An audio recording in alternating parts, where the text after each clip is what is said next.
Okay, so look at the next point. It is called root mean square, म्हणजेच RMS velocity. Root mean square velocity किंवा RMS velocity. Okay, आता मी तुम्हाला मगाशीच किंवा last time लेक्चरला सांगितलंय what is root mean square, पण आता आपण डायरेक्ट रूट मीन स्क्वेअर काढू शकतो बाय युझिंग दिस इक्वेशन. बघा इकडे, so we derive this equation P is equal to 1/3 NM V square bar upon V. हा V व्हॉल्यूमचा आहे बरं का, आणि तो वेलॉसिटीचा आहे. ओके, थोडा चेंज करतो मी. Okay, so P is equal to 1/3 NM V square bar upon V. This is the equation. So what is the equation of V square bar? 3PV upon, इकडे घेतलं 3V मल्टिप्लाय होईल ना N into M. Okay, so this is the equation of V square bar. ठीक है, V square bar चं equation आहे 3PV upon NM. Now what is ideal gas equation? Ideal gas equation सगळ्यात सोपं आहे बघा. PV is equal to NRT. PV is equal to NRT. हे ideal gas equation आहे ना. मग PVच्या जागी काय लिहू शकतो आपण? NRT. करा substitute. V square bar is equal to डिनॉमिनेटरला कोण रे? NM. 3 तसाच लिहिला. P आणि V च्या ऐवजी काय लिहिलं आपण? NRT. कळतंय काय equation? 3NRT upon N into M. Fine. Okay, now what is N? N काय रे? Number of moles. N is the number of moles. Formula कसं लिहितो मी नीट बघा. मी मगाशी N लिहिला होता, आठवते तुम्हाला? N is what? Number of molecules ना. कुठला N आहे? हा capital. Number of molecules is number of moles into Avogadro number. हा सगळ्यांना माहिती आहे formula. Number of molecules is equal to number of moles into Avogadro number. म्हणजेच काय येणार रे? Small n is equal to N upon Na. Small nच्या जागी आपण लिहू शकतो N अपॉन Na. करा इथे substitute. V square bar is equal to बघा 3 तसाच लिहिला, खालचा N आणि M तसाच लिहिला. हा कोण आहे रे? N. N ला काय लिहायचं आपल्याला? Capital N upon Na. R तसाच लिहायचा, T पण तसाच लिहायचा. N cancel. काय आलं? V square bar is equal to 3RT upon M into Na. M into Na. कळलं इथपर्यंत? आता बघा इकडे काय रे? M काय? एकाचं मास आणि Na नंबर. मग एका पार्टिकलचं mass into number of particles is equal to total mass. मी मगाशी टोटल मास लिहिलं होतं बघा, डेरिव्हेशनमध्ये वापरलं नव्हतं पण लिहिलं होतं ते आता इथे वापरू आपण. V square is equal to 3RT upon capital M. फक्त तुमच्या बुकमध्ये M0 सिम्बॉल लिहिला आहे म्हणून मी M0 लिहितो.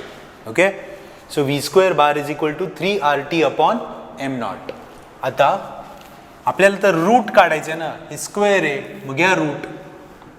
त्याला नाव देतो मी VRMS is equal to root of V square bar. याचं रूट घ्या, काय येणार? Under root 3RT upon M0. and this is the equation of your RMS velocity. म्हणजे बघा, प्रेशरच्या डेरिव्हेशनचा उपयोग काय? हे ॲप्लिकेशन आहे. प्रेशरचं डेरिव्हेशनमुळे तुम्हाला VRMS चे इक्वेशन काढता येतं. आता मला सांगा याच्यात कोण कोण आहे? 3 आणि R तर कॉन्स्टंट आहेत, बदलणार नाही आहेत. मग राहिला कोण? T आणि M0. M0 is mass. एकदा तुम्ही गॅस घेतला की मास बदलत नाही. म्हणजे कोण राहिलं? टेम्परेचर ना. म्हणजे मी असं म्हणू का रे? VRMS is directly proportional to square root of temperature. Okay, मग आता मला सांगा, जसं टेम्परेचर वाढतं, आपण म्हणतो ना टेम्परेचर वाढली की कायनेटिक एनर्जी वाढते. का? मास नाही वाढत, वेलॉसिटी वाढते. जसं टेम्परेचर वाढतं तसं पार्टिकल्सचं मोशन वाढतं. पार्टिकल्सचं मोशन वाढलं, त्यांचा स्पीड वाढला, कोलिजन वाढले की कायनेटिक एनर्जी वाढते. So VRMS is directly proportional to √T.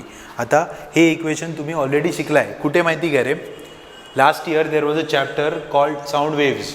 त्या साऊंड वेव्समध्ये मी तुम्हाला एक इक्वेशन शिकवलं होतं, V is equal to √γ/RT/m. आठवत आहे का? ओके, हे इक्वेशन आहे γ/RT/m. ओके, मग ते RT/m कळलं का कुठनं आलं? ओके, आणि तो गॅमा कॉन्स्टंट ना, समजलं? सो याचं कनेक्शन कळलं. म्हणजे जे 11वी तुम्ही शिकलात त्याचं प्रूफ मी तुम्हाला शिकवलं आत्ता. ओके, तुम्ही साऊंड वेव्ह चॅप्टर रिफर करा, त्याच्यामध्ये आपण we use the Newton's formula and then Laplace's correction to find out the speed of sound. तेव्हा हे वापरलं होतं आपण. ठीक आहे, त्या गॅमाबद्दल आपण अजून डिटेलमध्ये शिकणार आहे पुढच्या पार्टमध्ये. Okay, so this is the equation of VRMS. VRMS is directly proportional to √T. So this is first application of your derivation. प्रेशरवरून काय काढता येते? Root mean square velocity. 2 मार्काला विचारतात एवढं डेरिवेशन. ठीक आहे, now the next part is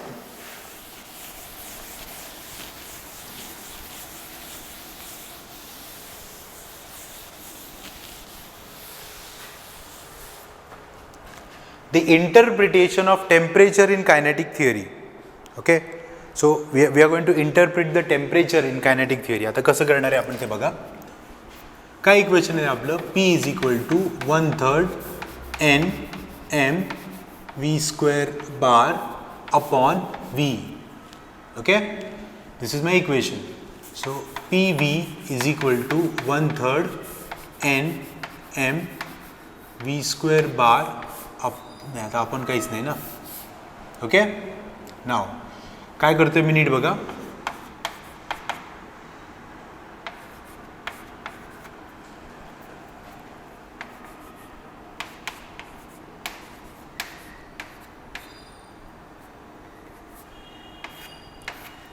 नीट बघा. 1 3 तसाच लिहिला, N तसाच लिहिला, M आणि V लिहिला. इथं 2 आणि इथं 2 आणला, म्हणजे मी मल्टिप्लाय आणि डिवाइड बाय 2 केलं. Multiply and divide by 2. ठीक आहे, आता नीट बघा.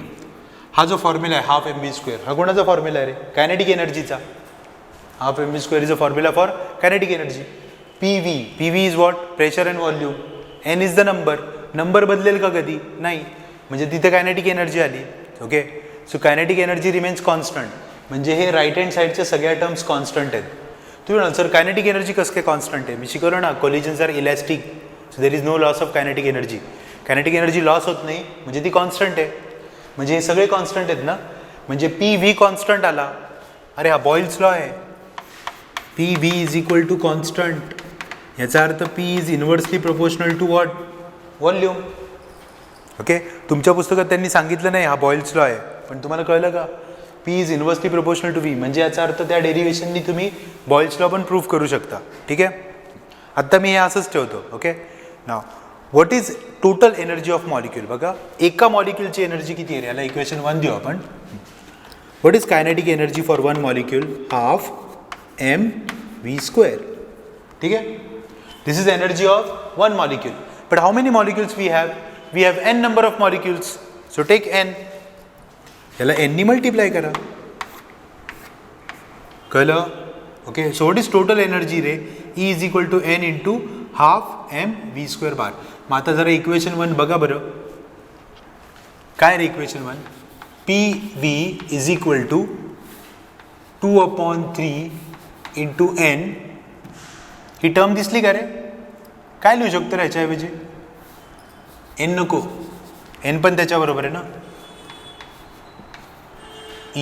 E stands for kinetic energy. So PV is equal to 2/3E. Okay, त्याला मी इक्वेशन 2 देतो. ठीक आहे, now what is ideal gas equation? सगळ्यांना माहिती आहे. PV is equal to nRT, ते पण माहिती आहे. अजून दुसरं पण एक माहिती आहे, N into KBT. Okay, PV is equal to N into KBT. Substitute करा. ओके, करा बरं, काय येणार सांगा. इथे टाका N into KBT is equal to 2/3E ना. सो व्हॉट इज E रे? E is equal to 3 N KBT upon 2. याने फक्त अरेंज केलं, 3 तिकडे घेतला, 2 खाली घेतला. E इज इक्वल टू आलं 3/2 n इंटू KBT. ओके, आता हा n पण खाली घ्या. So energy per molecule is equal to 3/2 KBT.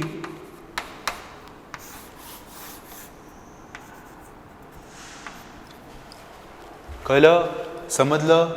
Okay, so this is the interpretation of temperature in terms of energy. पहिले आपण CRMS आणि T मधलं रिलेशन काढलं. This is interpretation of energy, interpretation of temperature in kinetic energy. E stands for energy and T for temperature. इथं पण तेच आलं. E आणि T they are directly proportional to each other. Okay, so as the temperature increases energy will also increase. Okay, बघा मी इथं तुम्हाला Boyle's law पण prove करून दाखवला. Okay, so this is the use of pressure. If you find equation of pressure, तुम्हाला RMS velocity मिळाली, तुम्हाला energy आणि टेम्परेचरमधलं एक रिलेशनसुद्धा मिळालं. समजलं आहे? ओके, ठीक आहे. ह्याच्यावर न्यूमरिकल्स आहेत, आपण ते करू. ओके, हां, पुढचा एक पॉईंट आहे डिस्ट्रीब्युशन ऑफ स्पीड. ओके, आता तुमच्या पुस्तकात एवढंच दिलं आहे, पण actually there was a scientist called Maxwell. Okay, James clerk Maxwell, त्यांनी हे केलं आहे, म्हणून याला मॅक्सवेल डिस्ट्रीब्युशन पण म्हणतात. ओके, आता हे काय मॅक्सवेल डिस्ट्रीब्युशन? बघा, हे खूप सिम्पल आहे, फक्त समजून घ्या. मी तुम्हाला एक एक्झाम्पल देतो. समजा एक छोटं शहर आहे किंवा गाव आहे छोटंसं. ओके, एक विलेज इज देअर आणि the population of village is 2000.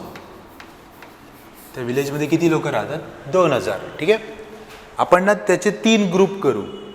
Okay, काय ग्रुप आहेत रे? First is a group of childrens म्हणजे 18 वर्षाच्या खालचे. मग ॲडल्ट्स म्हणजे 18 ते 60 आणि सिनियर सिटीजन म्हणजे 60च्या पुढे. कळतंय? ओके, म्हणजे याचा अर्थ काय रे? 3 ग्रुप केले आपण. Below 18, okay, below 60, greater than 18 and above 60, असे 3 ग्रुप केले ना आपण. 60च्या पुढचे, 60 आणि 18 मधले आणि 18च्या खाली. समजा आत्ता सध्या त्या गावात 400 चिल्ड्रन्स आहेत. ओके, 1000 ॲडल्ट्स आहेत आणि 600 सिनियर सिटीजन आहेत. कळतंय का? 400 चिल्ड्रन्स आहेत, 1000 ॲडल्ट्स आहेत आणि 600 सिनियर. टोटल बघा, टोटल 2000 आली ना. ओके, 2 वर्षानंतर असंच चित्र राहील का रे? नाही. का? ज्यांचं वय 17 आहे ते 2 वर्षांनी 19 वर्षाचे होणार. म्हणजे ते ह्या ग्रुपमध्ये राहणार का रे? नाही, ते ह्या ग्रुपमध्ये गेले. किंवा ज्यांचं वय 59 आहे ते 2 वर्षांनी 61 वर्षाचे होणार. मग ते ह्या ग्रुपमधून ह्या ग्रुपमध्ये गेले. काही जण एक्सपायर होणार, काहींचा नवीन जन्म होणार. कळतंय का? म्हणजे हे नंबर कॉन्स्टंट राहणार का रे? नाही. पण नंबर नाही कॉन्स्टंट, पण डिस्ट्रीब्युशन कॉन्स्टंट राहणार. म्हणजे काय? म्हणजे इकडचा नंबर हा कायम जास्तच राहणार, इकडचा नंबर हा कायम कमीच राहणार. ह्याला म्हणतात डिस्ट्रीब्युशन. तुम्ही ना समजून घ्या, नंबर नाही सेम राहणार पण डिस्ट्रीब्युशन सेम राहणार. Okay, so what Maxwell told, तो म्हटला तुमच्याकडे खूप सारे मॉलिक्यूल आहेत, खूप मॉलिक्यूल आहेत. ओके, मी एक ग्राफच काढतो. ओके, लक्ष द्या. इथं वेलॉसिटी आहे. On x axis there is velocity and on Y axis there is number. Okay, मग इथं मी 0, 10, 20, 30, 40 आणि 50 तुम्हाला समजावं म्हणून घेतलं आहे. ओके, तर आता मला सांगा 0 ते 10 ज्यांचं स्पीड आहे त्यांचा नंबर एवढाच आहे ना. 40 ते 50 ज्यांचं स्पीड आहे त्यांचा नंबर एवढाच आहे ना. आणि मॅक्झिमम लोकांचं स्पीड कोण आहे? 10 ते 40 मध्ये. ओके, आता बघा कोलिजन होतील ना. इकडचा एक मॉलिक्यूल आहे त्याचा स्पीड 25 आहे, तो धडकला कोणाला तरी आणि त्याचा स्पीड 5 झाला, 25चा 5 झाला, मग तो ह्या ग्रुपमध्ये ना, तो इकडे येईल ना. अरे पण कोलिजन्स इलॅस्टिक आहेत ना.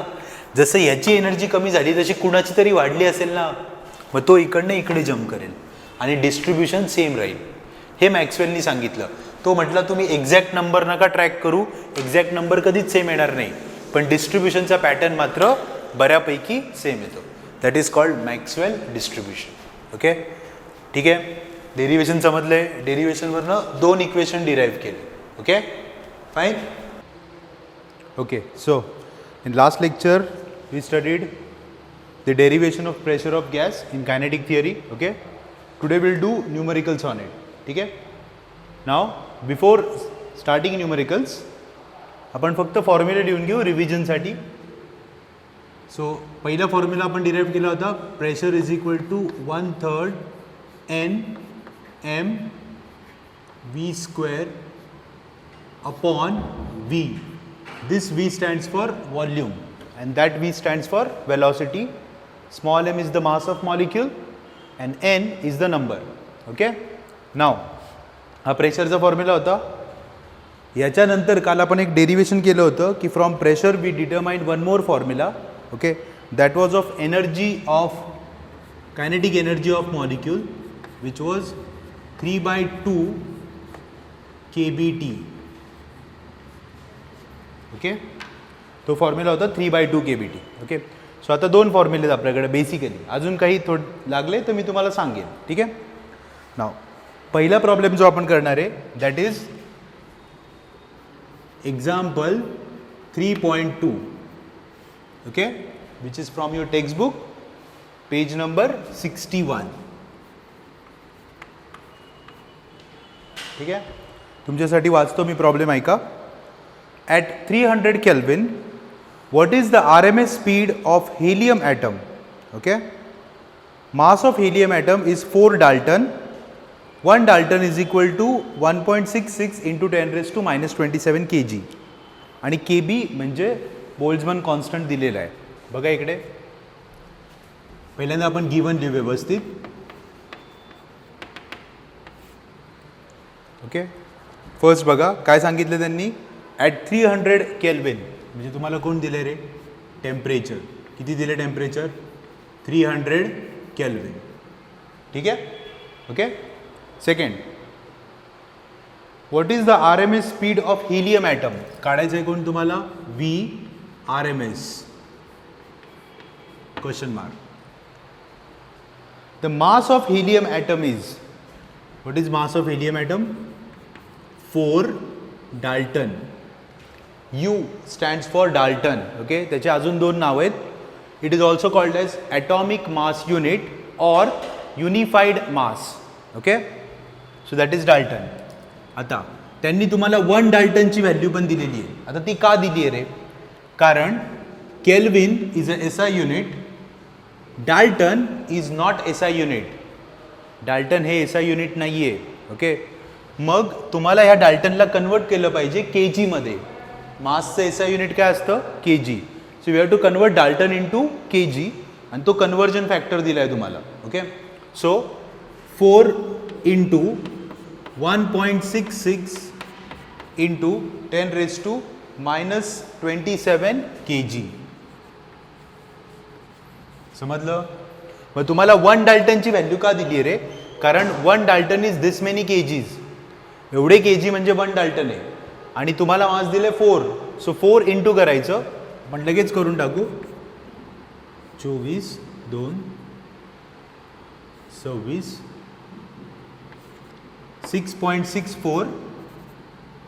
6.64 into 10 raised to minus 27 kg. Okay, म्हणजे आपण मास कन्वर्ट करून घेतलं, जे डाल्टनमध्ये होतं ते kg मध्ये केलं. ओके, नाव हां तुम्हाला बोल्ट्झमन कॉन्स्टंट पण दिला आहे kb is given to you 1.38 into 10 raised to minus 23 joule per kelvin. Joule per kelvin. ठीक आहे. ओके, सो तुम्हाला आता सगळं दिलेलं आहे. टेम्परेचर दिलं आहे, मास दिलं आहे, kb दिला आहे. कोण विचारले रे? RMS speed. ओके, पण आता RMS स्पीड विचारलं म्हणजे तुम्हाला हा V विचारला आहे ना. ओके, V RMS करायचं आहे तर पहिल्यांदा आपण V² काढून घेऊ आणि मग त्याचं रूट घेऊ. ओके, सो बघा इकडे सोल्युशन.